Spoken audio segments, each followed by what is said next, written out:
എല്ലാ പ്രിയ സുഹൃത്തുക്കൾക്കും പുതിയൊരു വീഡിയോയിലേക്ക് സ്വാഗതം. നമ്മൾ സംസാരിക്കുന്നത് രേണുസുതിയായിട്ട് ബന്ധപ്പെട്ട ഒരു വിഷയമാണ്. പക്ഷേ ഡയറക്റ്റ് രേണുസുതി അല്ല കേട്ടോ, നമ്മളിങ്ങനെ വളഞ്ഞാണ് രേണുസുതിയിലേക്ക് വരുന്നത്. ഓക്കെ, ഈ രേണുസുതി എന്ന് പറയുമ്പോൾ നിങ്ങൾക്ക് ആദ്യം മനസ്സിൽ വരുന്ന രേണു അല്ലാതെ രേണു വേണ്ട, രേണു അല്ലാതെ രേണുസുതി എന്ന് പറയുമ്പോൾ നിങ്ങൾക്ക് മനസ്സിൽ ആദ്യം ഓർമ്മ വരുന്ന ആരെയാ? സജീന വ്ളോഗ്സ്. സജീന ഒരു വീഡിയോ ഇട്ടിട്ടുണ്ടായിരുന്നു. ഈ വീഡിയോയ്ക്കകത്ത് രേണുവിനെ പുള്ളിക്കാരി തള്ളി പറഞ്ഞിരിക്കുകയാണ്. ആ വിഷയത്തെക്കുറിച്ചാണ് നമ്മൾ സംസാരിക്കാൻ പോകുന്നത്. കുറച്ച് നാളുകൾക്ക് മുമ്പ് വരെ സജീന പറയുന്നുണ്ടായിരുന്നു, എന്ത് വന്നാലും ഞാൻ ഇന്ന് വരെ എൻ്റെ ചാനലിൽ രേണുവിനെ നെഗറ്റീവ് പറഞ്ഞിട്ടില്ല, അതാണുള്ള സൗഹൃദം, അതാണുള്ള ഫ്രണ്ട്ഷിപ്പ് എന്നൊക്കെ സജീന പറയുന്നുണ്ടായിരുന്നു. ആ സാധനം മൊത്തം ഇപ്പോൾ സജീന മാറ്റിപ്പറഞ്ഞിരിക്കുകയാണ്. ആ വിഷയങ്ങളിലേക്കാണ് നമ്മൾ കടക്കാൻ പോകുന്നത്. ഓക്കെ, ആദ്യം നമുക്ക് ജസ്റ്റ് ബേസിക് ആയിട്ടുള്ള കുറച്ച് കാര്യങ്ങൾ ഞാൻ പറഞ്ഞുതരാം. ഈ സജീന എന്ന് പറയുന്നത് രേണുവിൻ്റെ അടുത്ത ഫ്രണ്ടാണ്. സജീന തന്നെ പറയുന്നുണ്ടായിരുന്നു, സജീനയ്ക്ക് പല കണ്ടന്റുകളും കൊടുക്കുന്നത് രേണുവിൻ്റെ അച്ഛനാണ്, രേണുവിൻ്റെ ചേച്ചിയാണ്. ഈ സാധനങ്ങളൊക്കെ സജീന സ്വന്തം ചാനലിൽ ഒന്ന് പറയാറ്. ഓക്കെ, നമുക്ക് വളരെ ഹെൽത്തി റിയാക്ഷൻ ആയിട്ട് പോകട്ടോ. നമ്മൾ ഒരുപാട് ഇങ്ങനെ കണ്ടല്ലോ. നമുക്ക് സജീനയുടെ ഒരു ലൈവിൻ്റെ കുറച്ച് അപ്ഡേറ്റ് ആണെന്ന് തോന്നുന്നു. പുള്ളിക്കാരി എന്തോ ഒരു സാധനം ചാനൽ ഇട്ടിട്ടുണ്ടോ ഒന്ന് കേൾക്കാം. വീണ്ടും നെഗറ്റീവിലോട്ട് പോകുന്ന കണ്ടോണ്ടാണ് ഞാൻ ചോദിച്ചത് ഈ ഒരു ഇന്റർവ്യൂവിന്റെ ആവശ്യമുണ്ടായിരുന്നു. അത് മനസ്സിലാക്കുന്നവർ മനസ്സിലാക്കിയാൽ മതി. എനിക്ക് ആരും ബോധിപ്പിക്കേണ്ട ഒരു ആവശ്യവുമില്ല. പിന്നെ അതാരെ ബോധിപ്പിക്കണമെന്നുണ്ടെങ്കിൽ പിന്നെ ഈ വീഡിയോ വന്നിട്ട് പറഞ്ഞു വിട്ടേക്കുന്നേ. രേണുവിൻ്റെ ഒരു ഇൻ്റർവ്യൂ വന്നിരുന്നു, അതും അറിയാലോ. അതാണ് ഈ പ്രശ്നത്തിൻ്റെ ബോധവും തുടക്കം. ഒരു ഇൻ്റർവ്യൂ വന്നു, ബിബി പിടിച്ചൊരു സ്ട്രൈക്ക് കൊടുത്തു. ഒരു ഇൻ്റർവ്യൂ വന്നു, സജീന മറുകണ്ഠം ചാടി. അങ്ങനെ ഒരു ഇൻ്റർവ്യൂവിൻ്റെ ആവശ്യമില്ലായിരുന്നാണ് രേണുവിൻ്റെ കൂടെ തന്നെ നിന്ന സജീന പറയുന്നത്. കുറച്ച് നാളുകൾക്ക് മുമ്പേ രേണുവിൻ്റെ കൂടെ നിന്ന ശ്രീധ മാറിയിരുന്നു. കുറച്ച് നാളുകൾക്ക് ഇപ്പുറം രേണുവിൻ്റെ കൂടെ നിന്ന് സജീന മാറി. എനിക്കാരെയും ബോധിപ്പിക്കേണ്ട, പക്ഷെ നിങ്ങളിത് അറിയണം എന്നാണ് സജീന വ്ളോഗ്സ് പറയുന്നത്. പിന്നെ ഇതുകൊണ്ട് ഇപ്പൊ രേണുസുതിയുടെ കണ്ടന്റ് ഞാൻ എടുത്ത് ചെയ്യുന്നതുകൊണ്ട് എനിക്ക് കോടിക്കണക്കിന് ആസ്തിയായി, പിന്നെ ഭയങ്കരമായിട്ട് ഇൻകം കിട്ടിയെന്ന് രേണുസുതി ഉൾപ്പെടെ തെറ്റിദ്ധരിക്കുന്നുണ്ടെങ്കിൽ അത് വെറുതെയാണ്. അത് ഞാൻ എടുത്ത് വ്യക്തമായിട്ട് എന്നെ പറയാൻ എനിക്ക് പറ്റും. രേണുസുതിക്ക് അങ്ങനെ എന്തെങ്കിലും ഒരു തെറ്റിദ്ധാരണ ഉണ്ടെങ്കിൽ ഞാൻ എന്റെ സ്റ്റേറ്റ്മെന്റ് ഏത് സ്റ്റേറ്റ്മെന്റ്, ബാങ്ക് സ്റ്റേറ്റ്മെന്റ് ആയിട്ട് ഞാൻ നിന്റെ വീട്ടിൽ ഒന്ന് കാണിച്ചു തരാം. ഇത് രേണുസുതി എങ്ങനെ ഇതിന്റെ താഴെ ഒന്ന് കമന്റ് ഇടണോ? നിങ്ങൾക്ക് ഇത് രേണുസുതിനെ വിളിച്ചു പറഞ്ഞാൽ മതിയായിരുന്നല്ലോ. രേണുസുതിനെ വിളിച്ചാൽ ചിലപ്പോൾ എടുക്കത്തില്ലായിരിക്കും അല്ലേ? തങ്കച്ചൻ ചേട്ടനെ വിളിച്ചു ചോദിക്കണം. അല്ല, അന്ന് ഇന്റർവ്യൂവിൽ അങ്ങനെ ആയിരുന്നല്ലോ. രേണുവിനെ വിളിച്ചാൽ എടുക്കത്തില്ല, നമുക്ക് വേണമെങ്കിൽ രേണുവിൻ്റെ അച്ഛനെ വിളിക്കാം. അല്ല, അവളെ എടുക്കത്തില്ല, നമുക്ക് അച്ഛനെ വിളിക്കാം. അപ്പോൾ രേണുസുതിയായിട്ട് ഫ്രണ്ട്ഷിപ്പ് എന്നൊക്കെ പറയുന്നത് പുകയാണല്ലേ. അപ്പോൾ അച്ഛനുമായിട്ടാണ് നമ്മളെ കമ്പനി വരുന്നത്. ഓക്കെ, രേണുസുതിയെ നിങ്ങൾ ഡയറക്റ്റ് വിളിച്ച് പറയാതെ സോഷ്യൽ മീഡിയയിൽ വന്ന് നിങ്ങൾ രേണുവിന് നെഗറ്റീവ് ഇപ്പോൾ ചെയ്യുമ്പോൾ നിങ്ങളുടെ സൗഹൃദത്തിൻ്റെ ആഴം എനിക്കൊന്നറിഞ്ഞാൽ കൊള്ളാമെന്നുണ്ട്. ഒന്ന് പ്രേമത്തിനതിരില്ലോ, വി ആർ ഫ്രണ്ട്സ് എന്നൊക്കെ പറഞ്ഞുകൊണ്ട് നടന്നല്ലേ കുറച്ചുള്ളൂ. അതുകൊണ്ട് ചോദിച്ചെന്നേ ഉള്ളൂ കേട്ടോ. ഇങ്ങനെ നിങ്ങൾക്ക് അവരോടൊരു വിരോധം ഉണ്ടെങ്കിൽ പോലും അത് സോഷ്യൽ മീഡിയയിൽ കാണിക്കാതിരിക്കുന്നതായിരുന്നു കുറച്ച് നല്ലത്. അത് ഞാൻ ആദ്യം മനസ്സിലാക്കണം. ഇത് ഞാൻ രേണുസുതിക്ക് വേണ്ടി പറയുന്നത് എന്താണ് എന്ന് രേണുസുതിക്ക് അറിയാൻ പറ്റും. മനസ്സിലായല്ലോ? അപ്പോൾ ഒരാള് ആത്മാർത്ഥമായിട്ട് ഒരാളെ സ്നേഹിക്കുന്നെങ്കിൽ ആ സ്നേഹം തിരിച്ചറിയാൻ കഴിവില്ലെങ്കിൽ അവിടെ ഫ്ലോപ്പാണ്. ആത്മാർത്ഥമായിട്ട് രേണുസുതിനാണ് ആത്മാർത്ഥമായിട്ട് സ്നേഹിച്ചേ. കണ്ടായിരുന്നു രേണുസുതി പലയിടത്തും രേണുവിൻ്റെ സുഹൃത്തുക്കളെ കുറിച്ച് പറയുമ്പോൾ നിങ്ങളുടെ പേര് പലയിടത്തും അവർ വിട്ട് പോയിട്ടുണ്ട്. വിട്ട് പോയതാണോ വിട്ട് കളഞ്ഞാണോ എന്നറിയത്തില്ല. എന്നിട്ട് മഞ്ജു ആൻ്റണിയുടെ ചാനലിൽ ഒരു വോയിസ് വന്നിട്ടുണ്ടായിരുന്നു. അതിനകത്ത് രേണു എൻ്റെ പേര് ഫ്രണ്ട്സിൻ്റെ ലിസ്റ്റിൽ പറഞ്ഞില്ല, സോ രേണുവിനെതിരെ റിയാക്ട് ചെയ്യണമെന്ന് പറഞ്ഞുകൊണ്ട് ഇറങ്ങി തിരിച്ച ഒരാളാണ് നിങ്ങൾ. ഈ പുറകിൽ കൂടെ കുത്തിക്കേറ്റ് നല്ല ഫ്രണ്ട്ഷിപ്പ്, അത് ആദ്യം മനസ്സിലാക്കണം. നിങ്ങളെ ഫ്രണ്ട്ഷിപ്പായിട്ട് പറഞ്ഞിട്ടില്ലെങ്കിൽ ഞാൻ നേരെ വിളിച്ച് നോക്കി, അടി നീ എന്താ എൻ്റെ പേര് പറയാത്തത്, നിനക്ക് ശരിക്കും സൗഹൃദം ഉണ്ടോ ഇല്ലയോ എന്ന യാഥാർത്ഥ്യം മനസ്സിലാക്കുക. ഇതിനകത്ത് നിങ്ങളാണോ രേണുവാണോ മാസ്ക് ഇട്ടേക്കുന്നത് നമുക്കറിയാൻ പാടില്ല. പക്ഷെ കണ്ടപ്പോൾ മനസ്സിലായത് ടോം ആൻഡ് ജെറിക്കകത്തുണ്ടല്ലോ രണ്ടുപേരും ഇങ്ങനെ എന്നിട്ട് തോക്കും കൊണ്ട് അങ്ങോട്ട് പോയിട്ട് തിരിഞ്ഞിരിക്കുന്നത്. അത് ആ സാധനമാണ് എനിക്ക് ഫീൽ ചെയ്തത് കേട്ടോ. മനസ്സിലായ? നമ്മളെ ഒന്നും പ്രതീക്ഷിക്കാതെ ഒന്നും പ്രതീക്ഷിക്കാതെയാണ് നിനക്ക് സപ്പോർട്ടായിട്ട് നിന്നിട്ടുള്ളത്, നിന്നെ സ്നേഹിച്ചിട്ടുള്ളത്. നിങ്ങളുടെ അച്ഛൻ്റെ വാക്ക് അത് ഞാൻ എപ്പോഴും പറയും. അതിൽ ആത്മാർത്ഥം ഉണ്ടെന്ന് എനിക്ക് തോന്നിയിട്ട് തന്നെയാണ് ഞാൻ നിൽക്കുന്നത്. എനിക്ക് ഇൻകത്തിനാണെങ്കിൽ ഇപ്പൊ ബാങ്ക് ബാലൻസ്. അപ്പൊ അച്ഛൻ്റെ വാക്ക് കേട്ടിട്ടാണ് നിന്നത്. പിന്നെ രേണുവായിട്ടുള്ള സൗഹൃദത്തിന് വേണ്ടി വരുന്നവന്മാരെ അറുത്ത് വീഴ്ത്തും, വെട്ടിക്കളയും, ചാമ്പിക്കളയും, പൂളിക്കളയും എന്നൊക്കെ പറഞ്ഞതോ അച്ഛനുമായിട്ടായിരുന്നു കൂട്ട്. അച്ഛനുമായിട്ടാണ് കൂട്ട്. ഓക്കെ, ഫാമിലി ആയിട്ടാണ് കമ്പനി, രേണുവായിട്ട് കമ്പനിയൊന്നുമില്ല, വെറുതെ പറയുന്നതാ. 7 വർഷമായി മോളെ ഞാനൊരു കിടപ്പാടം ഉണ്ടാക്കിയിട്ട് അതിന്റെ ലോൺ ഇപ്പോഴും ഞാൻ അടച്ചോണ്ടിരിക്കും. ചില മാസങ്ങൾ അടയ്ക്കാൻ ഇല്ലാതെ. ഇതുപോലെ രേണുവിനെ അറിയത്തില്ല. ആത്മാർത്ഥ സുഹൃത്താ. യൂട്യൂബിൽ വന്നിട്ട് പറയുകയാണ് 7 വർഷം മുമ്പാണ് ഞാൻ ഒരു വീഡിയോ വെച്ചത്, അതിൻ്റെ വീട് പോലും ലോൺ പോലും അടച്ചിട്ടില്ല. ഇതുപോലും രേണുവിനെ അറിയത്തില്ല. നിങ്ങൾ എല്ലാ കാര്യങ്ങളും ഷെയർ ചെയ്യുന്ന ഫ്രണ്ട്സാണ്. അപ്പം നിങ്ങൾ എന്ത് കാര്യങ്ങളാണ് തമ്മിൽ വിളിച്ച് ഷെയർ ചെയ്തുകൊണ്ടിരുന്നത്? എട്ടി മനു നിന്നെക്കുറിച്ച് നിന്റെ സബ്സ്ക്രിപ്ഷൻ എടുത്ത് പുറത്തിട്ട് റിയാക്ട് ഇനി ഞാൻ പോയി റിയാക്ട് ചെയ്യാം, അതായിരുന്നു നിങ്ങൾ പറഞ്ഞു കൊടുത്തോണ്ടിരുന്നത്. അല്ലെ രേണു എപ്പോഴും പറയായിരുന്നു കുറച്ച് ആളുകൾ വിളിച്ചിട്ട് നടക്കുന്ന കാര്യങ്ങളൊക്കെ പറഞ്ഞു കൊടുക്കും, ഞാനിതൊന്നും കാണാനൊന്നും നിൽക്കാം. അതുകൊണ്ട് ചോദിച്ചതാട്ടോ. അപ്പോൾ നിങ്ങളുടെ ഒരു പേഴ്സണൽ കാര്യങ്ങളും അങ്ങോട്ടും ഇങ്ങോട്ടും അറിയാതെയാണ് നിങ്ങൾ ഫ്രണ്ട്സ്. എന്ത് പുള്ളിക്കാരുടെ പേരറിയുമോ? പേര് അറിയാം. ഓ ശരി. വന്നിട്ട് എക്സ്ട്രാ കൊണ്ട് അടയ്ക്കുന്ന അവസ്ഥയിലാണ് ഞാൻ ജീവിക്കുന്നത്, മനസ്സിലായ? അപ്പൊ അങ്ങനെയൊക്കെ ഉള്ളത് എനിക്ക് ഇൻകത്തിന് വേണ്ടിയിട്ടാണെങ്കിൽ എന്തെല്ലോ വഴികൾ വേറെ ഉണ്ട്. നിന്നെ വെച്ചാൽ എനിക്ക് ഉണ്ടാക്കാമല്ലോ, അതറിയാമല്ലോ ഏത് രീതിയിൽ വീഡിയോ ഇട്ടാൽ. അങ്ങനെ ഒരു ഓപ്ഷൻ ഇപ്പം മനസ്സിലുണ്ടായിരുന്നു, ചെയ്യാൻ പറ്റാത്തോണ്ടാ. ഓക്കെ, റീച്ച് ആവും എന്നുള്ളത്. അപ്പോൾ ആ ഒരാൾ നമുക്കിപ്പം എന്താണ് പറയേണ്ടത് എനിക്ക് മനസ്സിലാവുന്നില്ല. നിങ്ങളുടെ ആറ്റിറ്റ്യൂഡ് എനിക്ക് മനസ്സിലാവുന്നതേ ഇല്ല. എനിക്ക് പക്ഷെ നല്ല വിഷമമുണ്ട്. ചക്കക്ക് കുറെ നാളുകൊണ്ട് ഒന്നും മനസ്സിലാകുന്നില്ല. നിങ്ങളുടെ ആറ്റിറ്റ്യൂഡ് മനസ്സിലാകുന്നില്ല, അവരുടെ ആറ്റിറ്റ്യൂഡ് മനസ്സിലാകുന്നില്ല. ശരിക്കും എന്താണ് ഇവിടെ സംഭവിക്കുന്നത്?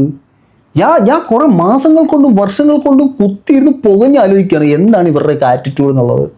ഇപ്പം നിങ്ങൾക്ക് സംശയം വന്നില്ലേ?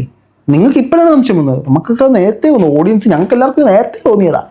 വിഷമം എന്താണെന്ന് സ്വയം ഒന്ന് ചിന്തിച്ച് നോക്കുമ്പോൾ നിങ്ങൾക്ക് മനസ്സിലാവും കേട്ടാ. അപ്പം ഈ ഒരു കുറച്ച് കാര്യങ്ങൾ എനിക്ക് നിങ്ങളടുത്ത് സംസാരിക്കണമെന്ന് തോന്നി. കാരണം ഞാൻ അത് പറഞ്ഞു ഇത്ര ഞങ്ങളുടെ അടുത്തോ?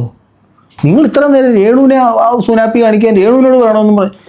എൻ്റെ പൊന്നടാവ്, എന്തെങ്കിലും എപ്പോഴെങ്കിലും ഒന്ന് ഉറച്ചു നിൽക്കാമോ? എവിടെയെങ്കിലും ഒന്ന് ഉറച്ചു നിൽക്കാമോ?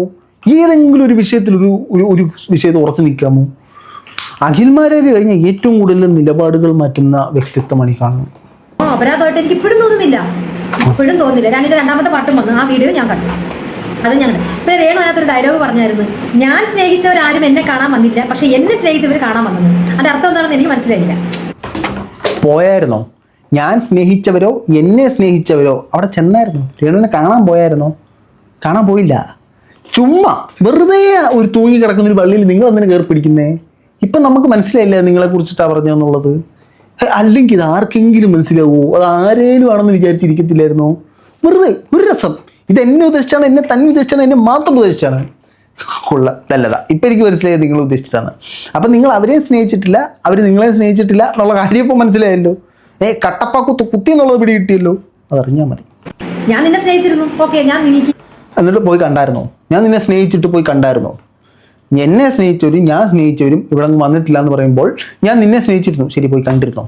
അല്ല, അത് കണ്ടില്ല. അതെന്താ കാണാത്തെ? അല്ല, എനിക്ക് അവളെ അങ്ങനെ കാണാൻ പറ്റത്തില്ല. എനിക്ക് അവളെ എനർജറ്റിക് ആയിട്ട് കാണണം. മറ്റേ സബ്സ്ക്രിപ്ഷനൊക്കെ ചെയ്യുന്ന ആ പവറിൽ കാണണം. അതെന്തിനാ? എന്നാലും ഇപ്പുറത്തൊന്നിരുന്ന് എനിക്ക് ആരെങ്കിലും നെഗറ്റീവ് പറയുമ്പോൾ അവൻ്റെ പടവിലോട്ട് കയറാൻ പറ്റുമോ? സത്യത്തിൽ നിങ്ങൾ എന്തിനാണ് എന്നെയും വിവീനെയും ദേവിനെയൊക്കെ ഉറപ്പിച്ചത്? സന്തോഷമായല്ലോ, കുഴപ്പമൊന്നുമില്ല. എനിക്ക് കുഴപ്പമൊന്നുമില്ല കേട്ടോ, എനിക്ക് സ്നേഹം മാത്രമേ ഉള്ളൂ. സുഖമില്ലാതെ അതിനുശേഷം 2 പ്രാവശ്യം നിന്റെ വീട്ടിൽ വന്നു. നിന്റെ സുഖവിവരങ്ങൾ ഞാൻ അന്വേഷിച്ചു. ഒരു പ്രാവശ്യം ഞാൻ വന്നപ്പോൾ എനിക്ക് സഹിക്കാൻ പറ്റാത്ത ഒരു സിറ്റുവേഷൻ ആയിരുന്നു നിന്റെ കിടപ്പ്. പൊട്ടിക്കരഞ്ഞോ? മാറിയിരുന്ന് പൊട്ടി ചിരിച്ചോ? കരഞ്ഞോ? എന്താ ചെയ്തു കേട്ടോ. ഞാനൊരു വീഡിയോ ഇട്ടിട്ടുണ്ടായിരുന്നത് അത് ആത്മാർത്ഥമായിട്ട് തന്നെയാണ്. അത് എന്ന് പറഞ്ഞാൽ നിന്റെ ആ ഒരു അവസ്ഥ കാണാൻ എനിക്ക് പറ്റില്ലായിരുന്നു. ഞാൻ അന്നേരം മനസ്സിൽ വെച്ച് വരണ്ടായിരുന്നു എന്ന് ചിന്തിച്ചോളാം ഞാൻ. എന്നിട്ടും ആ മാണ്ട് കിടന്ന് നിന്നെ ഞാൻ അവിടെ നിന്ന് ഇറങ്ങുന്നത് വരെ, ആ വീട്ടിൽ നിന്ന് ഇറങ്ങുന്നത് വരെ നിനക്ക് ഞാൻ എന്താണ് പറഞ്ഞു തന്നോണ്ടിരുന്നത്? ഇങ്ങനെ ഡൗൺ ആവരുത്, മനസ്സിന് നല്ല കട്ടി കൊടുക്കണം. നമ്മൾ കഴിക്കുന്ന, നമ്മൾ യൂസ് ചെയ്യുന്ന മനസ്സിന് കട്ടി കൊടുക്കാൻ എന്തെടുത്ത് കഴിക്കണം? മനസ്സിന് കട്ടി കൊടുക്കാൻ എന്താ കഴിക്കണ്ട പറയൂ. എൻ്റെ മനസ്സിന് ഒട്ടും കട്ടിയില്ല, വളരെ ലോല ഹൃദയനായി ഞാൻ. എന്താ മനസ്സിന് കട്ടി കൊടുക്കാൻ കഴിയണ്ടേ? കഴിഞ്ഞ ദിവസം ഇരുന്ന് ബിച്ചുവിൻ്റെ വീടിക്കത്ത് പറയുന്നിട്ട് പോയി കണ്ടിടണമെന്ന്, ഇപ്പം പറയുന്നത് കട്ടിക്ക് കഴിക്കണമെന്ന്. ഈ കായോട് എന്തെങ്കിലും കാമാറി പോവാണോ? നമ്മുടെ ശരീരത്തെ എഫക്റ്റ് ചെയ്യണമെങ്കിൽ നമ്മുടെ മനസ്സിന് ഒരു ടാർഗറ്റ് ഉണ്ടായിരിക്കണം. മനസ്സിന് ടാർഗറ്റോ? നമ്മളിപ്പോഴും ഈ അസുഖം വന്നു, എനിക്ക് വയ്യ, ഡൗൺ ആയി എന്ന് പറഞ്ഞു കഴിഞ്ഞാൽ നടക്കില്ല. നീ എണീറ്റ് ആരെന്ത് വേണമെങ്കിലും പറഞ്ഞോട്ടെ. ഞാൻ എന്നോട് പറഞ്ഞൊരു വാക്ക് ഇതാണ്, ആരെന്ത് വേണമെങ്കിലും പറഞ്ഞോട്ടെ, എത്ര നെഗറ്റീവ് വേണമെങ്കിലും പറഞ്ഞോട്ടെ, അതിനെ ഞാൻ വെട്ടി വീഴ്ത്തിക്കോളാം. നീ റീൽസ് ചെയ്യുന്ന പറഞ്ഞത്. ആരെന്ത് നെഗറ്റീവെല്ലാം പറഞ്ഞോട്ടെ, എന്ത് ചെയ്തോട്ടെ, ഞാൻ വെട്ടി വീഴ്ത്തിക്കൊള്ളാം. നീ റീൽസ് ചെയ്യ്, എന്നാലേ എനിക്ക് വെട്ടി വീഴ്ത്താനുള്ള ആൾ വരത്തുള്ളൂ. നീ റീൽസ് ചെയ്യുമ്പോൾ നിന്നെ അവന്മാർ എന്തെങ്കിലും പറയും, അപ്പോൾ എനിക്ക് അവന്മാരെ വെട്ടി വീഴ്ത്തണം, എന്നാലേ എനിക്കൊരു വീഡിയോ ചെയ്യാൻ പറ്റൂ. വെട്ടി വീഴ്ത്താൻ ഞാൻ അരിവാളം എടുത്തോണ്ട് പൊക്കോണ്ടിരിക്കുകയാണ്. വെട്ടി വീഴ്ത്തണം. എന്നിട്ട് നീ റീൽസ് ഒന്നും ചെയ്തില്ല എന്നുണ്ടെങ്കിൽ വെട്ടി വീഴ്ത്താൻ ആരെയും കിട്ടിയില്ലെങ്കിൽ ഞാൻ നിന്നെ തന്നെ വെട്ടി വീഴ്ത്തും. ഫസ്റ്റ് വെട്ട് എൻ്റെ ആയിരിക്കും, നിൻ്റെ നെഞ്ചത്ത് ഞാൻ തന്നെ വെട്ടും. അതാണ്, അങ്ങനെയായിരുന്നു സംഭവം. സുഹൃത്തുക്കളായിട്ടിരിക്കുന്നതും സുഹൃത്തുക്കൾ തമ്മിൽ ആശയപരമായ വ്യത്യാസങ്ങൾ ഉണ്ടാകുന്നതും അതിൻ്റെ പേരിൽ തല്ലുകൂടുന്നതും ഒന്നും ഒരു തെറ്റില്ല. പക്ഷെ ഇതൊക്കെ സോഷ്യൽ മീഡിയയിൽ വരുമ്പോൾ നിങ്ങൾക്ക് തന്നെ അറിയുന്ന കാര്യമല്ലേ. നമ്മളിപ്പോൾ ഉള്ളൊരു ഇതെടുത്തിട്ട് പറഞ്ഞ് ചിരിച്ച് കളിയാക്കും. ഇനി നാളെ എന്നെ വെട്ടി വീഴ്ത്താൻ പറഞ്ഞു കേട്ടോ, എന്നെ വെട്ടി വീഴ്ത്താൻ പറഞ്ഞു, എന്നെ വരണം, ഞാൻ കാത്തിരിക്കും, ഞാൻ കണ്ണിൽ എണ്ണ ഒഴിച്ച് കാത്തിരിക്കും. പക്ഷേ ഞാൻ കഴിഞ്ഞ വീഡിയോ പറഞ്ഞ പോലെ പറയുന്നു, മര്യാദയ്ക്ക് റിയാക്ട് ചെയ്യുക. അച്ഛന് വിളി, അമ്മയ്ക്ക് വിളി, ആ സാധനങ്ങൾ നിങ്ങൾ നല്ല രീതിക്ക് റിയാക്ട് ചെയ്തു. ഞാൻ അടുത്ത സാധനങ്ങളൊക്കെ എടുത്തിട്ട് റിയാക്ട് ചെയ്തോളൂ. മനസ്സിലാക്കി നിങ്ങൾ പലയിടത്തും എടാ എന്ത് ബഡ എന്നൊക്കെ വിളിക്കുന്നുണ്ട്. ഞാൻ അന്നും ഇന്നും എന്നും സജീന ബ്ലോഗ്സ്, സജീന എന്ന് മാത്രമേ വിളിച്ചിട്ടുള്ളൂ. സോ ആ മര്യാദ കാണിച്ചാൽ ഞാൻ തിരിച്ചും കാണിക്കും, അച്ഛനെ വിളിച്ചാൽ ഞാൻ തിരിച്ചും വിളിക്കും.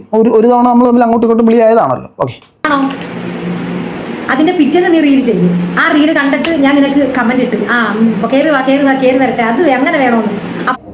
കപ്പയോ കരിമീനോ കൊഞ്ചോ എന്താന്ന് വെച്ചാ എല്ലാവർക്കും കൊടുക്ക്, അടിച്ച് കയറി വാ, അങ്ങനെയാണോ? എന്നാലും ഒന്ന് വിളിച്ചു പറഞ്ഞില്ല, ഒന്ന് പോയി കണ്ടില്ല. നമുക്ക് കണ്ടന്റ് കിട്ടണം. രേണു എന്തെങ്കിലും ഇട്ട് കഴിഞ്ഞാൽ രേണുവിനെ ആരെങ്കിലും കൂറ്റം പറഞ്ഞു കഴിഞ്ഞാൽ എടുത്ത് അമ്മരെ വെട്ടി വീഴ്ത്തും. ഉണ്ണിയാർച്ച വാളും എടുത്തോണ്ട് ഇറങ്ങും, ഉറുമിയൊക്കെ എടുത്തോണ്ട് കറങ്ങി വരും, ചാടി പറന്നു എന്ന് പറഞ്ഞ് വെട്ടി വീഴ്ത്തും. വെട്ടി വീഴ്ത്തണം, അത് നല്ലതാ. അതിന്റെ താഴെ നീ കമന്റ് ഇട്ടു, ചേച്ചി പറഞ്ഞിട്ടാണ് ഞാൻ വീഡിയോ ചെയ്തത്. ഓക്കെ, അപ്പോൾ അതിൽ എന്റെ ആത്മാർത്ഥതയാണ് ഞാൻ അവിടെ കാണിച്ചത്. മനസ്സിലായ? എന്റെ ആത്മാർത്ഥത. എനിക്ക് വേണമെങ്കിൽ നിന്നെ ഒന്ന് അവിടെ ഡൗൺ ആക്കാവുന്നേ ഉള്ളായിരുന്നു. എനിക്ക് നിന്നെ ഞാൻ ഇച്ചിരി കുറച്ചൊക്കെ നീ അടങ്ങി ഒതുങ്ങി കിടക്കില്ലേ, ഇപ്പോൾ അസുഖമായിട്ടൊക്കെ ഇരിക്കുമല്ലേ, ഇതെല്ലാം ഒന്ന് കഴിഞ്ഞിട്ട് നീ എണീറ്റ് വന്നാൽ മതി എന്ന് എനിക്ക് പറയാമായിരുന്നു. എന്റെ മനസ്സിൽ എന്തേ പറയാഞ്ഞേ? അങ്ങനെ പറഞ്ഞാൽ പോരായിരുന്നോ?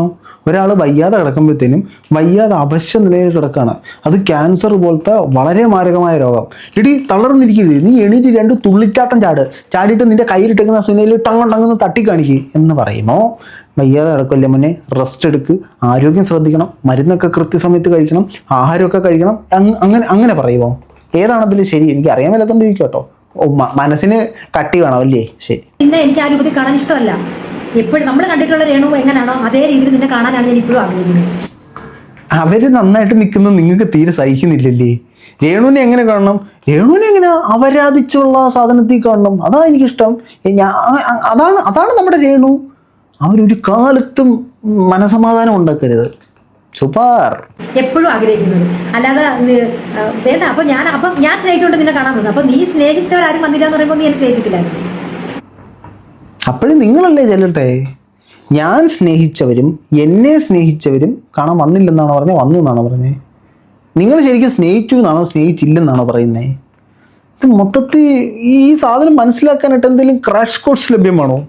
ആണെങ്കിൽ നമ്മൾ ആ ക്രാഷ് കോഴ്സ് അറ്റൻഡ് ചെയ്തതിന് ശേഷം ചെയ്യാമായിരുന്നു. എന്തെങ്കിലും ഒരു സ്ഥാനം എനിക്ക് തന്നിട്ടുണ്ടായിരുന്നു? ജസ്റ്റ് ഒരു പരിചയക്കാരുടെ സ്ഥാനം എനിക്ക് തന്നിട്ടുണ്ടായിരുന്നു? ഇല്ല.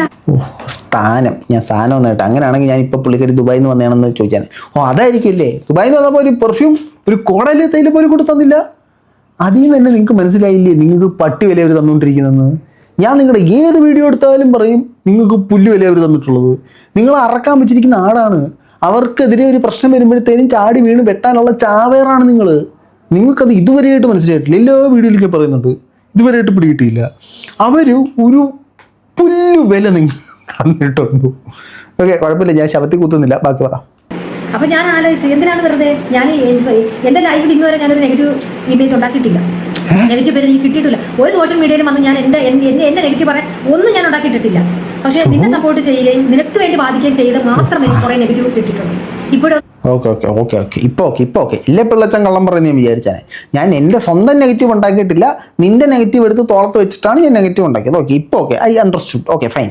നിൽക്കുക തന്നെ ചെയ്യുന്നുണ്ട്, എന്നിട്ട് ഞാൻ വീഡിയോ ഇടാതിരിക്കുന്നുണ്ടാ? നീ അത് മനസ്സിലാക്കണം. ഞാൻ വേറെ ഒന്നും ഇടുന്നില്ല. ഞാൻ നിനക്ക് വേണ്ടിയിട്ടാണ് ഞാൻ വീഡിയോ ഇട്ടുകൊണ്ടിരിക്കുന്നത്. നിനക്ക് വേണ്ടിയിട്ടാണെങ്കിൽ സംസാരിക്കാൻ നിൽക്കരുത്. നിനക്ക് വേണ്ടിയിട്ടൊന്നും പറയണം. നമുക്ക് അതിനകത്ത് പേഴ്സണൽ ബെനിഫിറ്റ് ഉണ്ട്. നിങ്ങൾ വ്യൂ പോകണമെന്ന് നിങ്ങൾ ആഗ്രഹിക്കുന്നുണ്ട്, നിങ്ങൾക്ക് $100 കിട്ടണമെന്ന് നിങ്ങൾ ആഗ്രഹിക്കുന്നുണ്ട്. അത് നിങ്ങളൊരു നോർമൽ യൂട്യൂബറാണ്, അങ്ങനെ ഒരു വരുമാന സ്രോതസ്സുള്ളപ്പോൾ നിങ്ങളത് ആഗ്രഹിക്കും. അപ്പോൾ എല്ലാം കൂടെ അവരുടെ നെഞ്ചത്തൊട്ട് കൂട്ടി വെക്കണ്ട. ഓക്കെ, പിന്നെ പറയുമ്പോൾ ഒരു സർക്കാസ്റ്റിലൊക്കെ പറയാം, കുഴപ്പമില്ല, പറഞ്ഞു മനസ്സിലായി. അപ്പോൾ എന്നെ മനസ്സിലാക്കാൻ നിനക്ക് പറ്റുന്നില്ലെങ്കിൽ ഇനി എനിക്ക് അതിന്റെ ആവശ്യമുണ്ടെന്ന് തോന്നുന്നില്ല.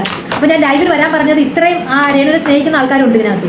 നിങ്ങളുടെ അഭിപ്രായം കൂടി എനിക്ക് അറിയണം, അതിനാണ്. മനസ്സിലായ? ഞാൻ ഇനി നിങ്ങൾ എന്നോട് ചോദിക്കുന്നുണ്ട്, ഈ വന്നിരിക്കുന്ന ഒരുപാട് പേര് എനിക്ക് പ്രൈവറ്റ് ആയിട്ട് മെസ്സേജ് ചോദിക്കുന്നുണ്ട്, രേണുവിന്റെ വിശേഷങ്ങൾ പറയണം, രേണു സജീന വീഡിയോ ഇടണം, രേണുവിന് വേണ്ടി സംസാരിക്കണമെന്ന് പറഞ്ഞു. അപ്പോൾ നമ്മൾ അങ്ങോട്ട് കൊടുക്കുന്നത് തിരിച്ചിങ്ങോട്ട് ഒരു അംശം പോലും കിട്ടുന്നില്ലെങ്കിൽ പിന്നെ അങ്ങോട്ട് പറഞ്ഞിട്ട് കാര്യം. ഞാൻ നമുക്ക് സ്ഥലമില്ലാതെ തോന്നുന്നിടത്ത് ഒരംശം നേരം പോലും എത്തി നോക്കാൻ പോലും ആഗ്രഹിക്കുന്ന ഒരു വ്യക്തിയല്ലേ.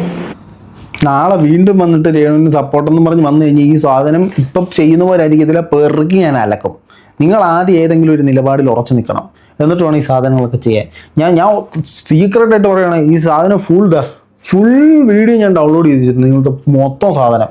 ഈ നാളെ നിങ്ങൾ വന്നിട്ട് രേണു അങ്ങനെയാണ് ഇങ്ങനെയാണ് ഞാൻ ഇന്ന് വരെ നെഗറ്റീവ് പറഞ്ഞിട്ടില്ല അങ്ങനെ പറഞ്ഞ് ഈ സാധനം പെറുകിയും തൂക്കിയും നിലയ്ക്ക് ഞാൻ. ലിജോ കുറേ ദിവസത്തേക്ക് ഒരു സമാധാനം ഉണ്ടായിരുന്നു. രേണുസുര നാക്ക് പിടിച്ച് കെട്ടി ഇനി ആദ്യം അതിലൊന്നും ഒരു വിഷയമില്ല. അപ്പോഴും ഇപ്പോഴും നമ്മൾ ആത്മാർത്ഥമായിട്ട് തന്നെയാണ്. ആത്മാർത്ഥത മനസ്സിലാക്കാൻ കഴിവില്ലാതെ പോയി കഴിഞ്ഞാൽ നമുക്ക് പിന്നെ ആ പരിസരത്ത് പോകേണ്ട ആവശ്യമില്ലാന്ന് എനിക്ക് തോന്നുന്നു. അപ്പോഴും ഇപ്പോഴും എങ്ങനെ ആത്മാർത്ഥമായിട്ട് നിൽക്കുന്നേ? എനിക്ക് സജീന പറയുന്ന പല കാര്യങ്ങളും എനിക്ക് അങ്ങോട്ട് കണക്റ്റ് ആവുന്നില്ല. ഓക്കെ, ഏതായാലും എനിക്ക് മനസ്സിലായ കാര്യങ്ങൾ ഇത്ര നേരം നമ്മൾ സർക്കാസത്തിലൂടെ അവർ ട്രോൾ ചെയ്യൊക്കെ പോയെങ്കിലും ഞാൻ കാര്യം പറഞ്ഞുതരാം. അതായത് രേണു സജീന തമ്മിൽ അടിച്ചു പിരിഞ്ഞു. അതിനുള്ള കാരണം സജീന മനസ്സിലാക്കുന്നത് സജീനയുടെ ഒപ്പീനിയൻ പറയുമ്പോൾ അത് രേണു അക്സെപ്റ്റ് ചെയ്യുന്നില്ല. സജീനയെക്കുറിച്ച് ഞാൻ മനസ്സിലാക്കിയത് അവർക്കൊരു അഭിപ്രായമുണ്ടെങ്കിൽ അത് ശരിയാണെങ്കിൽ തെറ്റാണെങ്കിലും അത് ശരിയെന്ന് അവർ വാദിക്കും. ശരിയെന്ന് അവർ വാദിക്കുന്നത് ഓപ്പോസിറ്റ് നിൽക്കുന്ന ആളെ നിലംപരിശാക്കുക എന്നുള്ള ചിന്തയിലാണ്. ഞാൻ മനസ്സിലാക്കിയത്തോളം സജീനയോട് എന്തെങ്കിലും ചോദിച്ചു കഴിഞ്ഞാൽ കിണുകിണുകിണുകിണുകിണുകിണുകിണുകിണ എന്ന് പറഞ്ഞ് സ്ഥാപിക്കാനാണ് പുള്ളിക്കാർ ശ്രമിക്കുന്നത്. അപ്പോൾ നിങ്ങൾ ഫസ്റ്റ്, ഞാൻ ഒരിക്കലും നിങ്ങളും രേണുവും തമ്മിൽ അടിച്ച് പിരിയണമെന്നോ നിങ്ങൾ സെപ്പറേറ്റ് ആണോന്നൊന്നും ഞാൻ ആഗ്രഹിക്കുന്നില്ല. നല്ല രീതിയിൽ സൗഹൃദം പോട്ടെ. ഞാൻ ഇത്ര നേരം പറഞ്ഞ ഒരു ട്രോള് സർക്കാസം പോലെ എടുത്താൽ മതി. നിങ്ങൾ അടിച്ച് പിരിയണമെന്ന് ഞാൻ ആഗ്രഹിക്കുന്നില്ല. ഒരു സൗഹൃദം നന്നായിട്ട് കീപ്പ് ചെയ്യുന്നതാണ് നല്ലത്. എനിക്കുണ്ട് പിന്നിൽ നിന്നും മുന്നിൽ നിന്നും സൈഡിൽ നിന്നും എല്ലാം കുത്തുന്ന കൂട്ടുകാർ എനിക്കുണ്ട്. ഇപ്പോഴും അവന്മാരുമായിട്ട് ഞാൻ കമ്പനിയുണ്ട്. എനിക്ക് നല്ലോണം അറിയാം അവന്മാർ എന്നെ കുത്തുന്നവന്മാരാണെന്ന്. സോ ഒരു സൗഹൃദം അതങ്ങനെ കീപ്പ് ചെയ്യുക. പറ്റുന്നുണ്ടെങ്കിൽ നിങ്ങൾ രേണുവിനെ നേരിട്ട് പോയി കാണുക. നിങ്ങൾ ചെന്നില്ല കണ്ടില്ല എന്നുള്ളതാണ് രേണുവിൻ്റെ പരിഭവം. മനസ്സിലായല്ലോ? നിങ്ങളുടെ പരിഭവം അവൾ എനിക്ക് പട്ടി വില പുല്ല് വില തന്നിട്ടില്ല എന്നുള്ളതാണ്. സോ നിങ്ങൾക്കിടയിൽ ഒരു യഥാർത്ഥ സൗഹൃദം ഇല്ല. അങ്ങനെ ഒരു സൗഹൃദം വേണം നിങ്ങൾക്ക് ആർക്കെങ്കിലും ആഗ്രഹം ഉണ്ടെങ്കിൽ നിങ്ങൾ പോയി കണ്ട് സൗഹൃദം പുതുക്കി പെങ്ങളെ കെട്ടിയ സ്ത്രീ തന്നെ തുക തരുമോ അളിയ എന്നൊക്കെ പറഞ്ഞിട്ട് കമ്പനിയായിട്ട് തിരിച്ചു വരൂ. സൂപ്പറായിട്ട് ചെയ്യും. അപ്പം നിങ്ങൾ അങ്ങനെ അടിയിട്ട് പിരിയൊന്നും ചെയ്യില്ല. നിങ്ങൾ പോയി സംസാരിക്കുക, സെറ്റാകുക. മറ്റൊരാൾക്ക് വേണ്ടിയിട്ട് നിങ്ങൾ ശത്രുക്കൾ ഉണ്ടാക്കാതിരിക്കുക. അതെന്ന് പോയാലും ഒരു പകപോക്കൽ അല്ലെങ്കിൽ അതൊരു കണക്ക് പറച്ചിലായിട്ട് മാറും. ഇപ്പം നിങ്ങൾ തന്നെ നോക്കൂ, സജീന ശത്രുക്കൾ ഉണ്ടാക്കിയത് മൊത്തവും രേണുവിന് വേണ്ടിയിട്ടാണ്.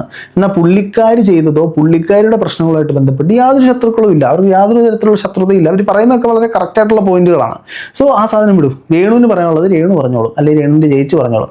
സജീന അതിൻ്റെ വാലെ പിടിക്കേണ്ടതില്ല എന്ന് സജീനയ്ക്ക് ഇപ്പോൾ മനസ്സിലായില്ലേ? നിങ്ങൾക്ക് പറയാനുള്ള കാര്യങ്ങൾ, നിങ്ങളുടെ ആശയങ്ങൾ നിങ്ങൾ പറയൂ. നിങ്ങളുടെ സിനിമകളെ നിങ്ങൾ പ്രൊമോട്ട് ചെയ്യൂ. കരിമ്പടം അതുപോലത്തെ സിനിമകൾ പ്രൊമോട്ട് ചെയ്യൂ. നിങ്ങൾ ഫസ്റ്റ് ഓഫ് ഓൾ ഈ നെഗറ്റിവിറ്റി എല്ലാം തലേന്ന് അടിച്ചുകളാ. നമ്മൾ ഇപ്പം ഞാനൊരു വീഡിയോ ചെയ്താൽ, ബിച്ചു ഒരു വീഡിയോ ചെയ്താൽ നിങ്ങൾ ആ ഒരു സെൻസിൽ കാണാതെ ഒരു ഫൺ നൈസ് സാധനമായിട്ട് കാണും. ഓക്കെ, അപ്പോൾ ഇതൊക്കെയാണ് എൻ്റെ ഒരു അഭിപ്രായം. നിങ്ങളുടെ അഭിപ്രായം തീർച്ചയായിട്ടും കമന്റ് ബോക്സിൽ കമന്റുകളായി രേഖപ്പെടുത്തുന്ന ബൈ.